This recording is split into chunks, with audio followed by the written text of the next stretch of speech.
করলা নিউজ 24।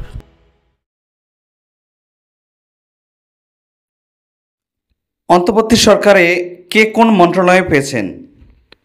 বাংলাদেশের নবনিযুক্ত অন্তর্বর্তীকালীন সরকার শপথ গ্রহণের 16 ঘন্টার মধ্যেই বিভিন্ন মন্ত্রণালয় ও বিভাগের দায়িত্ব বণ্টন করে দিয়েছে।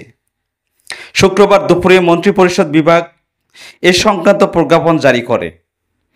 ওই প্রজ্ঞাপন অনুযায়ী মন্ত্রিপরিষদ বিভাগ প্রতিরক্ষা, শিক্ষা, খাদ্য, ভূমি মন্ত্রণালয় সহ মোট 27টি মন্ত্রণালয়ের দায়িত্বে থাকবেন অন্তর্বর্তীকালীন সরকারের প্রধান উপদেষ্টা ডক্টর মোহাম্মদ ইউনূস। সেই সাথে 13টি মন্ত্রণালয়ের দায়িত্বে আরও 13 জন উপদেষ্টার মধ্যে বণ্টন করা হয়েছে। এর মধ্যেই মোহাম্মদ তৌহিদ হোসেন পেয়েছেন পররাষ্ট্র মন্ত্রণালয়ের দায়িত্ব। 2006 থেকে 2009 সাল পর্যন্ত তিনি বাংলাদেশের পররাষ্ট্র সচিব হিসেবে দায়িত্ব পালন করেছেন। তিনি ঢাকা বিশ্ববিদ্যালয়ের ইতিহাস বিভাগ থেকে স্নাতকোত্তর সম্পূর্ণ করার পর বাংলাদেশ ফরেন সার্ভিসে যোগ দেন। এরপর 2001 থেকে 2005 সাল পর্যন্ত কলকাতায় বাংলাদেশের ডেপুটি হাই কমিশনার হিসেবে দায়িত্ব পালন করেছেন। 2012 সালে দক্ষিণ আফ্রিকায় বাংলাদেশের হাই কমিশনার নিযুক্ত হন। স্বরাষ্ট্র মন্ত্রণালয়ের দায়িত্ব পেয়েছেন এম সাখাওয়াত হোসেন।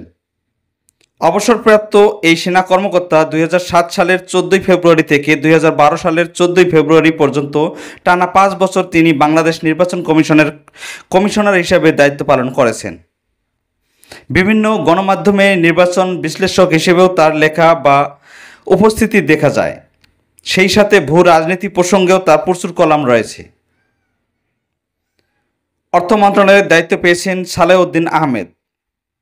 তিনি 2005 সাল থেকে 2009 সাল পর্যন্ত বাংলাদেশ ব্যাংকের গভর্নর হিসেবে দায়িত্ব পালন করেন।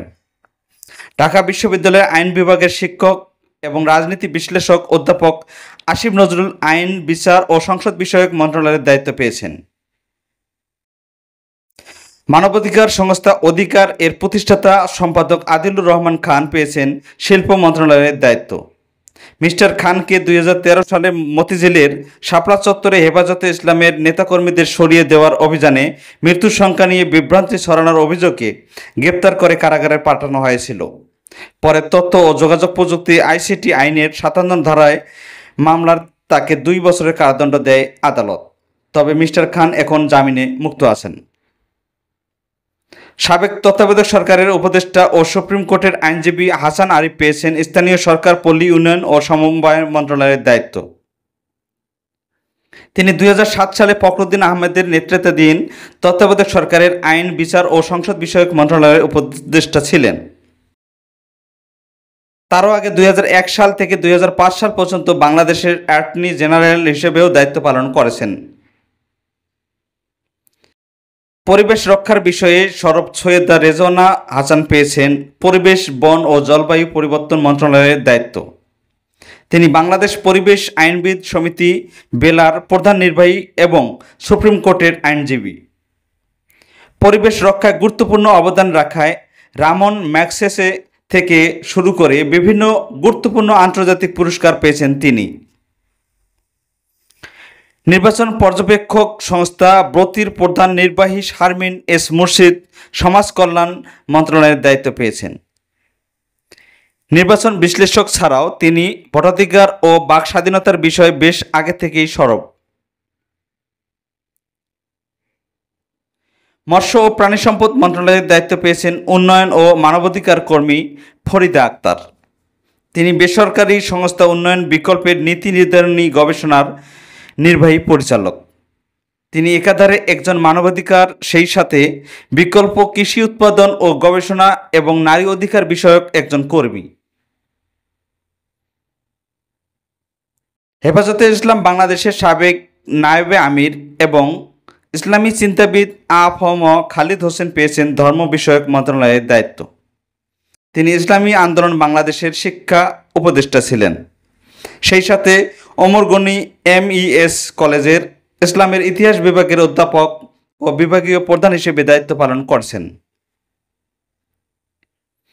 এছাড়াও এশিয়ান ইউনিভার্সিটি অব বাংলাদেশের ভূখণ্ডকালীন অধ্যাপকও ছিলেন। গ্রামীণ ব্যাংকের সাবেক ব্যবস্থাপনা পরিচালক নূরজাহান বেগম স্বাস্থ্য ও পরিবার কল্যাণ মন্ত্রণালয়ের দায়িত্ব পেয়েছেন। তিনি 2010 সালে গ্রামীণ ব্যাংকের চেয়ারম্যান হিসেবে নিযুক্ত হন। এর আগে তিনি গ্রামীণ ব্যাংকের ভারপ্রাপ্ত ব্যবস্থাপনা পরিচালক হিসেবে দায়িত্ব পালন করেন। এদিকে ঢাকা বিশ্ববিদ্যালয়ের শিক্ষার্থী মোহাম্মদ নাহিদ ইসলাম ডাক, টেলিযোগাযোগ ও তথ্য প্রযুক্তি মন্ত্রণালয় এবং আসিফ মাহমুদ সজীব ভুঁইয়া যুব ও ক্রীড়া মন্ত্রণালয়ের দায়িত্ব পেয়েছেন।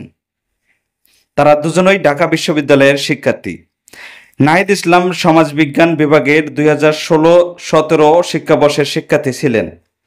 অন্যদিকে আসিফ মাহমুদ ভাষা বিজ্ঞান বিভাগের 2017-18 শিক্ষাবর্ষের শিক্ষার্থী বলে জানা গেছে।